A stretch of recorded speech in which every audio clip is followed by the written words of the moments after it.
मंडवाडी police ने bank से धोखाधड़ी करने वाले 10 अभियुक्तों को गिरफ्तार कर लिया। मंडवाडी पुलिस टीम द्वारा केनरा बैंक की शाखा लहरतारा व अर्दिली बाजार से स्वर्ण मूल्यांकनकर्ता की मिलीभगत से कुल 17 अभियुक्तों द्वारा सुनियोजित व फर्जी तरीके से नकली सोना रखकर लोन स्वीकृत कराकर 85 लाख रुपए का गबन किया गया, जिसमें 10 अभियुक्तों को पुलिस टीम ने गिरफ्तार कर लिया।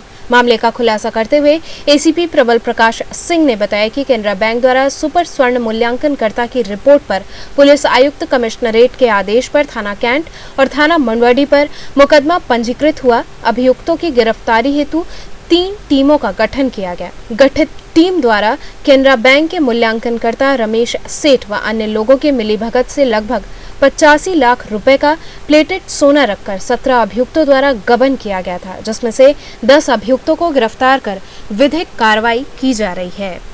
देखिए, आपकी जानकारी में लाना चाहूँगा, ये बैंक फ्रॉड का मैटर है जिसमें 3 प्रकरण दर्ज हुए थे। 2 थाना मंडवाडी पर 420, 67, 68, 71 धाराओं में और 1 थाना कैंट पर। तीनों मामलों में एक ही प्रकार की फर्जरी की गई है, जिसमें बैंक के द्वारा गोल्ड लोन दिया जाता है। उस गोल्ड लोन के प्रोसीजर को फॉलो करते हुए उसमें फ्रॉड किया गया है और इसमें बैंक का एक वैल्यूअर इन्वॉल्व है जिसका नाम रविंद्र प्रकाश सेठ है। बैंक के द्वारा उसको सर्टिफाइड वैल्यूअर बनाया गया था।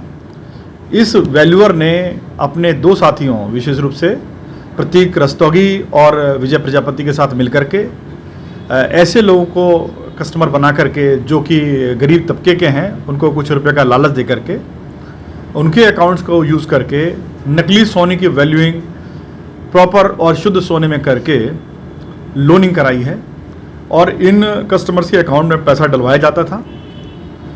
उन कस्टमर्स को 5,000 से 7,000 रुपये या 10,000 रुपये तक का जैसा भी लोन सैंक्शन हुआ है, जैसे 2 लाख रुपये, 3 लाख रुपये, 4 लाख रुपये का, उस हिसाब से उनको एक राशि दे दी जाती थी और उनके अकाउंट से पैसा प्रतीक रस्तोगी अपने अकाउंट में ट्रांसफ़र कर लेता था। उसके बाद 10 से 12,000 या जैसा लोन सैंक्शन हुआ उस हिसाब से प्रतीक रस्तोगी कमीशन लेता था और ये सारा पैसा वैल्यूअर को दे देता था। इस प्रकार से बैंक को लगभग 85 लाख रुपए का चूना अलग अलग अकाउंट्स के माध्यम से लगाया गया है। इसको ट्रैक करते हुए अब तक इसमें कुल मिलाकर के 10 गिरफ्तारियां की गई हैं। 1 मुलजिम हाजिर हो गया है। 10 गिरफ्तारियों में से प्रतीक रस्तोगी जो एक मीडिएटर के रूप में यूज़ हो रहा था, गिरफ्तार किया गया है। अभी वैल्यूअर रविंद्र प्रकाश सेठ और विजय प्रजापति फरार है, जिनकी जल्द से जल्द गिरफ्तारी की जाएगी और इसके जो अन्य मुलजिमान हैं उनकी भी गिरफ्तारी की जा रही है। तो बैंक से कौन कौन लोग शामिल थे, क्योंकि बिना बैंक के शामिल होने तो गोल्ड लोन मिल नहीं सकता? देखिए, मैंने आपकी जानकारी में लाया कि जो बैंक का जो वैल्यूअर है वही इसमें इन्वॉल्व है। तो बैंक वैल्यूअर एक सदाशिता के आधार पर बना गया, जिसमें बैंक वैल्यूअर को ये राइट दिया गया कि वो सोने की शुद्धता की गारंटी दे और उस गारंटी के आधार पर लोनिंग की गई है। इसमें फ्रॉड इस तरीके से संज्ञान में आया कि जो बैंक वैल्यूअर के द्वारा जो सोना रखवाया गया, मॉर्गेज कराया गया, हर 3 महीने में उसकी रीचेकिंग होती है।